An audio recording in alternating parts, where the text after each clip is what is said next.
Bengals fans, what's going on? Stone Shields on hand for another edition of Bengals Breakdown. Thank you so much for joining us. Got an exciting show planned out for you guys today. So ESPN has released some rankings at different positions in the NFL. We're going to take a look at edge rusher and safety on today's show and see if any Cincinnati Bengals found their way onto those top 10 lists.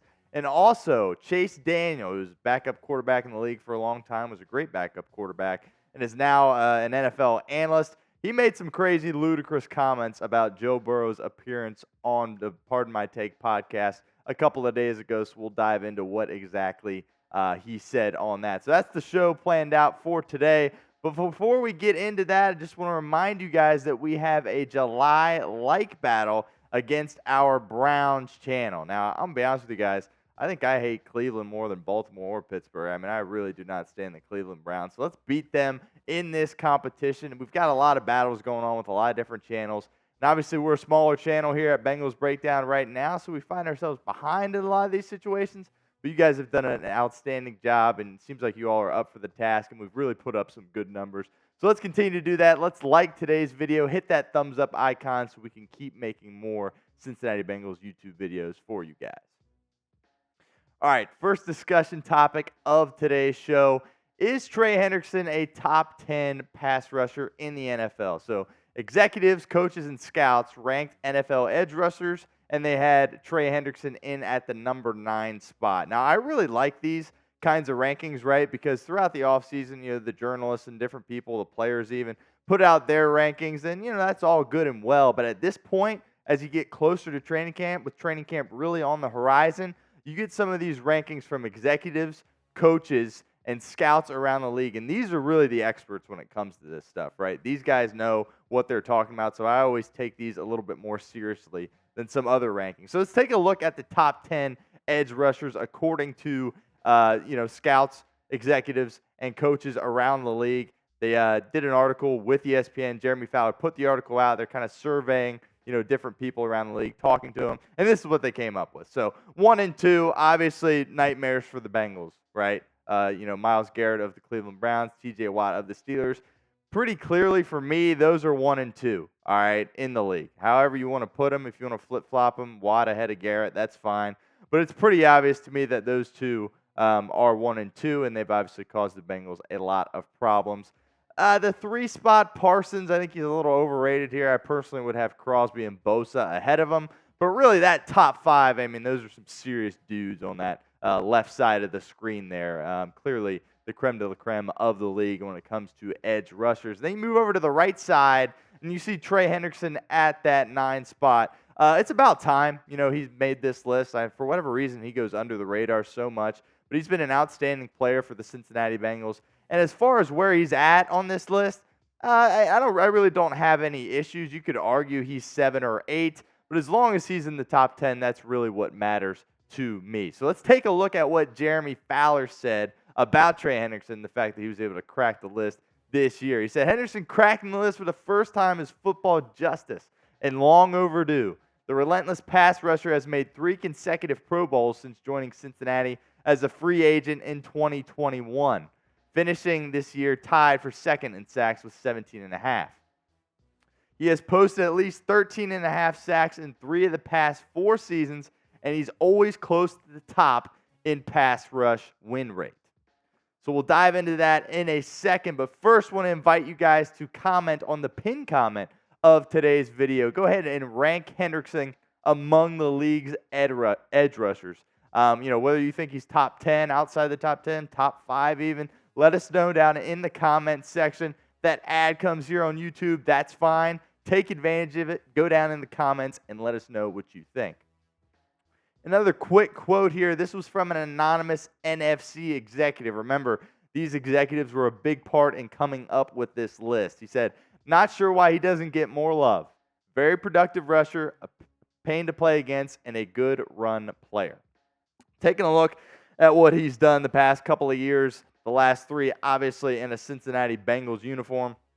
We've talked a lot on this show about the Bengals pass rush seemingly being Trey Hendrickson or nothing. And that's kind of what you're seeing here. I mean, he really was productive for the Bengals the past couple of years, and he's a guy that's so tough, That's something that stands out to me on that list, especially those top 5 guys, how tough those guys are. And Hendrickson, I mean, he gets beat up out there, and he just continues to come back and play and play and play. And like some of those other guys, or unlike some of those other guys, you look at Hendrickson, and he's not like a scary, crazy, scary dude, right? He kind of looks like somewhat of a normal guy as far as football players go, and he goes out there, and he's just a complete menace out on the football field. And the Bengals are certainly lucky to have him, and I'm expecting another big year for Hendrickson in 2024. All right, so ESPN also had some safety rankings. Once again, these are from coaches, executives, and scouts from around the league, and we'll dive into that in a moment. But Geno Stone, do you think he cracked the list? Well, we'll get to it right now, actually. He was not able to crack the list. I don't have an issue with that, all right? Taking a look at some of these guys here on this list. Winfield obviously just got a huge contract. Kyle Hamilton, stud for the Baltimore Ravens.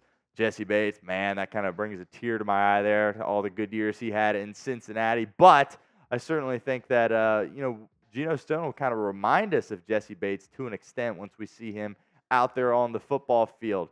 And moving down the list a little bit, Budda Baker, obviously an elite player. Derwin James, so really some studs on this list. And I understand why Geno Stone is not on the list.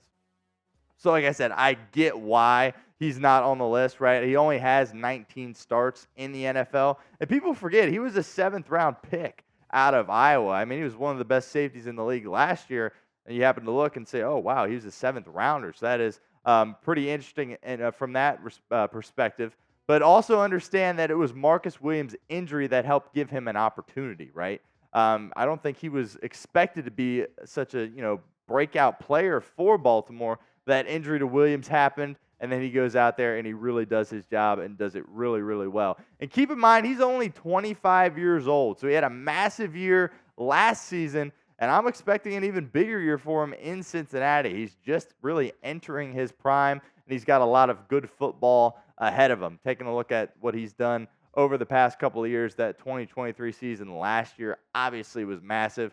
People remember he picked off Joe Burrow when they played the Ravens in Cincinnati and essentially sealed the game. So that's not the best memory, but good to have him on our side going forward. The 7 interceptions led the AFC, and I believe that was second in the NFL as well. So really exciting stuff. And if I had to pick one guy on the Cincinnati Bengals that I'm most excited about, apart from the usual suspects like Burrow and Chase or what have you, I think it's Geno Stone, because I think he's going to be a really, really good football player and certainly live up to the contract that the Bengals gave him in free agency. Once again, your chance to get interactive in the comments section. Do you believe Geno Stone is a top 10 safety? I say I get why he's not at this point, certainly, but I think maybe next year he might vault himself into that top 10. But let us know what you think down in the comments section. Type Y for yes or type N for no. All right, now we got to move on to this. So as we talked about a couple of days ago, Joe Burrow was on the Pardon My Take podcast, Barstool podcast with Big Cat and PFT. They talked about a bunch of different stuff, and one of the things they talked about was a change of schedule, and they kind of got Burrow's opinion on that. And Chase Daniel really had some wild things to say about that, and we'll get to that in a second. But first, make sure you guys are subscribed to our channel here at Bengals Breakdown. We're really trying to grow this channel. We've done a great job of it so far, but we can keep it going. So make sure you hit that sub button so you don't miss any of our coverage. We're going to have incredible Bengals training camp coverage for you guys, and, of course, throughout the entire preseason and regular season as well. So hit that sub button. That is youtube.com/BengalsTV. All right, so here's the tweet exactly from Chase Daniel. He said, I guarantee you every NFL player seeing this is not happy with Burrow for saying this. The NFLPA is already having meetings about damage control. The owners just gained some leverage over the players. This is what happens when a top 5 QB speaks in favor of an 18-game season. All right, let's be very clear here. Burrow did not suggest 18 games. He asked PFT and Big Cat, he said, how many games will we play? And Big Cat was like, you tell me. And then PFT said 18. So PFT said he was playing 18 games. It wasn't Burrow going out there saying, I want to play 18 games.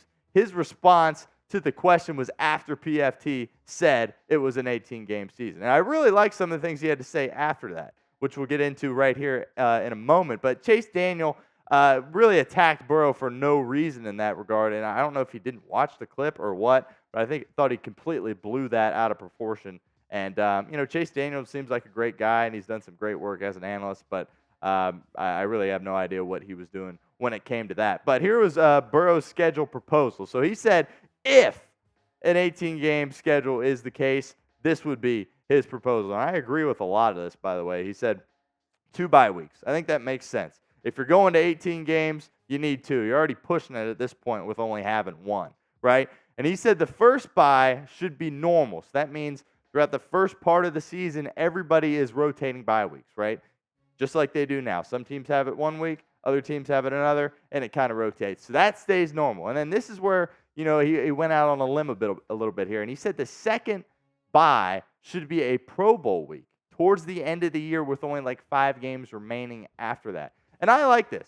He alluded to the fact that the NBA does this, right? Obviously, the NBA has the All-Star game and, their skills challenges in the middle of the season. And I think this certainly would help ratings for the Pro Bowl if they were to do this, right? And now I understand that, if you want to have a bye week, some guys aren't going to want to go to the Pro Bowl, right? They would want to just, chill and have a bye week. So I get that, but I really like where he's coming from because this would allow guys to have that week of rest leading into the final stretch of the season, which ultimately would help players get healthy. And the NFL wants their best players healthy at the end of the year for, obviously for ratings, and it's just a more exciting product for us, the fans. So let us know down in the comment section, do you like Burrow's schedule proposal? I am certainly a fan of it. I don't know if it'll happen. I don't think the NFL really wants to switch how they do the Pro Bowl. At this point, I'm behind it, but let me know what you think down in the comments. Type 1 for yes or type 0 for no.